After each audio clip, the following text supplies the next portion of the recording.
சில பேர் நம்பர் வந்து பாத்தீங்கன்னா நிறைய 000 வரும் ஃபோன் நம்பர். ஆமா, இந்த மாதிரி நிறைய பூஜ்ஜியங்கள் வந்து நிறைய பூஜ்ஜியங்கள் வந்துச்சுன்னா அவங்க எந்த இடத்துலலாம் பூஜ்ஜியங்கள் இருக்கோ அவங்க சைபர் ஆகிடுவாங்க அந்த இடத்துல. இப்போ ஒருத்தவங்களுக்கு 96 அப்படின்னு ஆரம்பிக்குதுன்னு வச்சுங்களேன், 2வது 00 அப்படின்னு ஆரம்பிக்குதுன்னா மனைவிங்கிற கேரக்டரை அவங்க ஸ்டாப் பண்ணுது. 2வது 00 ஒருத்தவங்களுக்கு, அடுத்தது ஒருத்தவங்க 9600, அடுத்தது ஒரு 32 வருது, அடுத்த 00 அப்படின்னா அவங்க சொத்துங்கிற கேரக்டரை பாதிக்குது.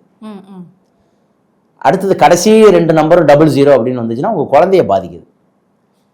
ஸோ இப்போ முதல் 2 டிஜிட்டுங்கிறது ஜாதகர், 2வது 2 டிஜிட்டுங்கிறது அவங்களுடைய மனைவி, 3வது 2 டிஜிட்டுங்கிறது அவங்களுடைய வேலை, 4வது 2 டிஜிட்டுங்கிறது அவங்களுடைய சொத்து, 5வது 2 டிஜிட்டுங்கிறது அவங்களுடைய குழந்தை. ஸோ இந்த 10 நம்பர் கூட்டுத்தொகை நல்லா இருக்கா?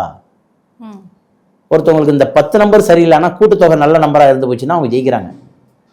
ஆனால் இந்த 10 நம்பரும் சரியில்லை, கூட்டுத்தொகை கெட்டு போச்சுன்னா அவங்க எல்லாமே தோத்துடுறாங்க.